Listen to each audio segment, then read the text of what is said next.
Hey everyone, it's me Tom. Welcome to a new Trains Are Awesome video. I am standing in front of the Leaning Tower of Niles. Originally built in the 1930s as a water tower for a set of pools, now it serves as a public park here in Niles, right next to the complex of the YMCA. Now, of course, this isn't entirely an original design for a building. The Leaning Tower of Niles obviously is based off of this famous building, the Leaning Tower of Pisa. In fact, the Leaning Tower of Niles is half the size of the original Leaning Tower of Pisa and about 750 years younger, give or take.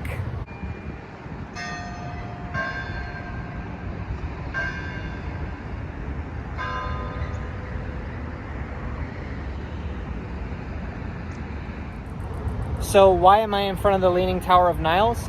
I mean, you have to admit, this is a pretty bizarre and cool attraction in the Chicagoland area. But more importantly, I want to introduce today's video to you. My brother Bear, he went on a European trip this summer, went to Italy, Spain, the Netherlands, and was generous enough to provide me with some footage of his trip. So today, we are going to take a regional train operated by Italian national operator Trenitalia from Pisa to Florence. Buongiorno and welcome to Pisa, a city of 109,000 people in the Italian region of Tuscany. Of course, the city's most famous landmark is the Leaning Tower, a church tower built between 1173 and 1372. Taking almost 2 centuries to build, the tower began to lean during construction. Today, it leans at an angle of around 4%, which is actually less than 30 years ago thanks to restoration work. We are at Pisa Centrale station, getting ready to travel to another famous Tuscan city, Florence. But first, tickets.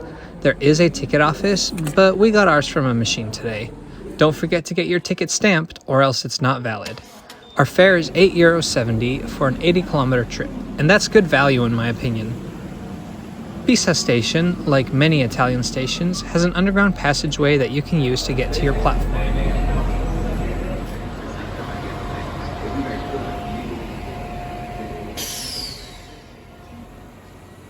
Fun fact about Italian regional trains, the different types of trains are all given musical names. This train is called the swing, but there's also the pop, rock, jazz, blues, minuetto, vivalto. And you know what? Why shouldn't they be? This is Italy. The world's musical language originates here. And in my opinion, what would make this even better is if the high-speed trains were named after different types of pasta.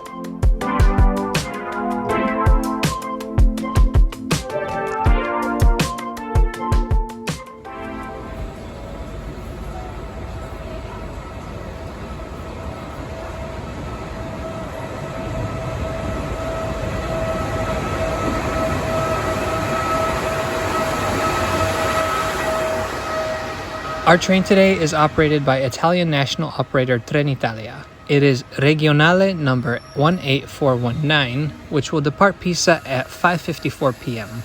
Travel time is scheduled to take an hour and 14 minutes to Florence.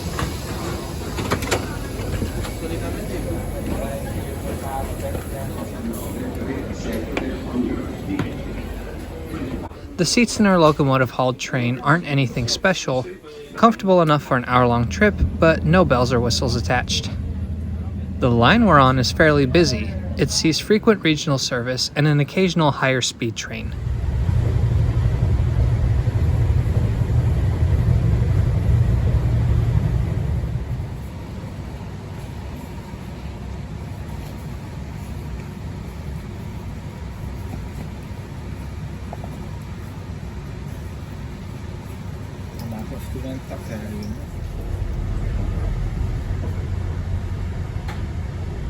Now let's talk about this line. The Livorno-Florence Railway was opened in stages starting in 1844. By 1848, the entire line to Florence was open. It was called the Leopolda Line and is often regarded as the first financially profitable line in Italy. One particularly interesting section is the route on the eastern end of the line right before Florence. The old route winds its way through the mountains, closely following the Arno River and stopping at Scenic station. In 2006, a bypass line opened, carrying trains through a straighter tunnel and stopping at La Straasina station instead. Regional trains today alternate between these two routes. Our train today was taking the slower Scenic Route, so we were treated to some mountain and river views.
Before we know it, our train pulls into Firenze Santa Maria Novella station, the main railway terminal for Florence.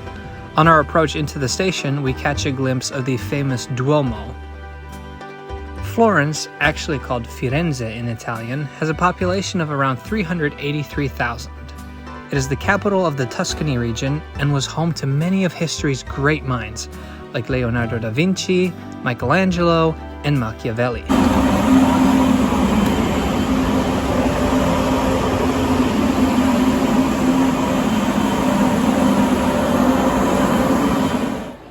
Though it takes a while to get from Pisa to Florence, the Trenitalia regional train is a great option thanks to its low price, frequent departures, and amazing views.